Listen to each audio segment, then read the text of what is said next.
Hey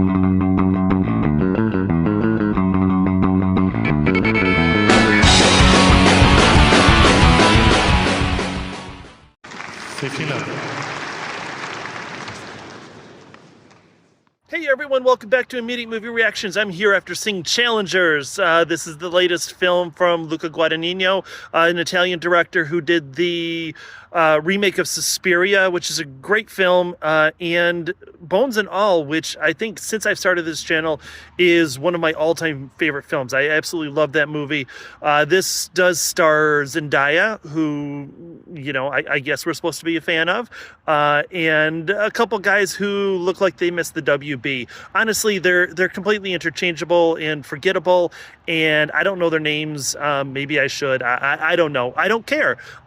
This is a film where the three of them are tennis players, and there's this kind of love triangle that goes on between them. It's really actually kind of weird and creepy, especially at the beginning, as they are clearly in love with each other. And I say that because while the metaphors in this movie are just belligerent, like they're absolutely hit you over the head.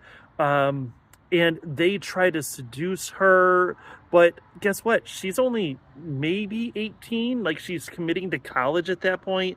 One of them is a college student, so maybe they're, you know, early 20s, something like that. And then it follows kind of the course of their lives since they have met and interacted. One of them, I think his name's Art Donaldson, marries Zendaya's character, who's Tashi something, Duncan, I believe it is. Yeah, because they call her the Duncanator. And she becomes his coach, but see, she's really kind of a bad guy. Or is she? Like, is she doing what she does, which is basically cheating on him all the time and driving him nuts and being just a raging bitch, kind of heartless and soulless? And is she doing it for her own good, or is she really doing what he needs? Is she just kind of giving herself up so that he can be successful, her husband Donaldson? And then the other guy, Patrick, I think it's Patrick Zweig, is the friend who starts out with Zendaya, and then they break up. So you've probably seen the trailer where she snaps her knee because she's a tennis player too, and better than both of them, and ends up kind of inspiring them to be the best versions of themselves, except for Zweig, who's, for some reason, like, life completely tanks after she leaves him and ends up with Donaldson. And God, it's you know, it's this weird back and forth, and that's what it is. Like, the whole movie, it's actually kind of cool. It is set on the backdrop of finally Donaldson is kind of struggling to find his form again after being a champion, and Zweig is trying to be that champ, trying to get to that level that he never is. And they end up meeting at this kind of small challenger circuit match, and, you know, whoever wins potentially goes on to play in the US Open, and yada yada yada. And it does do a cool job of going back and forth, and each set of this match is like a different act of the movie, and depending on who is winning it, we see a different focus, right? So if Zweig is winning, then we see the story from his point of view, and if Donaldson is winning, we see it from his point of view. But it's really, everything is orchestrated and masterminded by Tashi, and she's kind of pulling the strings on both sides as she's sleeping with both men back and forth, and that's what this is. And, you know, I'm a big tennis fan, so I think that the choreography of this, it was absolutely fantastic. I love seeing that. The tennis match looks absolutely brilliant, except I think towards the end there's some camera tricks where it's like the camera is in the ball, or it's a first person, and I thought that was a little bit cheesy, completely unnecessary. But like I said, the metaphors are absolutely not at all subtle in this. You know, the idea is that now the ball is being hit back and forth. Now the guys are back and forth with each other, right? Now they clearly still love each other. And you know, this is very clear because at one point they're both eating churros and they're right up next to each other, and they're eating churros in each other's faces, or they're eating bananas. And, you know, on that, I would like to say, so I have misophonia, right? So some sounds really, really bother me.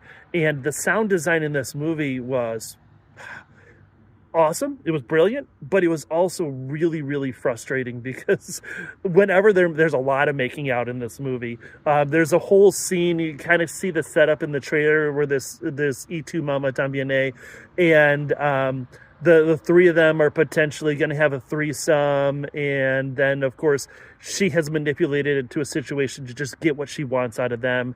And then they continue to fight over her, but still love each other and whatever. At one point, she says to them that tennis is really about a relationship, and that's what we see played out. I think that was one of the coolest callbacks in this. You played that out at the end of their final match and their final set. But back to the sound, there's a couple bits in this where, like I said, they're making out. It's just really tough. You can hear them eating bananas. It's gross. But the sound of the tennis matches it's really loud. It's kind of cool, but again, it's a little bit overwhelming. The music in this, there's two songs that are completely out of place. It doesn't make any sense. There is a house synth beat that has, I don't know, maybe like an 8 to 10 beat measure that just plays over and over again, really fucking loud. I don't quite understand what the point of that was, but yeah, it just it overwhelms, and it does that dramatic thing where, this is a drama. So when they're really talking to each other, or they're walking away from each other, it goes into slow motion, or it does key on someone's face. There is one really cool scene where Zweig is trying to convince Tashi, played by Zendaya, to be his coach kind of toward the end. And it does jump back and forth in time. And this is toward the end of the movie. So it's back in, I think it's 2019 is when it's set, maybe 16, somewhere about there, doesn't matter. And he's broke, right? He's living in his car, and he's just on the Challenger circuit. And she slaps him, and his cigarette falls out of her mouth. And as she turns him down, she walks away. You can see him in the background in the alley picking up his cigarette because he's so broke that he still, needs to get that cigarette off the ground. I thought that was a really cool scene, and there's some really subtle moments that I think could have been better. It could have been played out a little bit more in this movie, but overall, boy, it was not a win for me. I did not enjoy this movie. I actually laughed out loud at the end. It's just the stupidest freaking ending. It kind of brings back something that does happen earlier in the film, but at that point, I don't think it really mattered.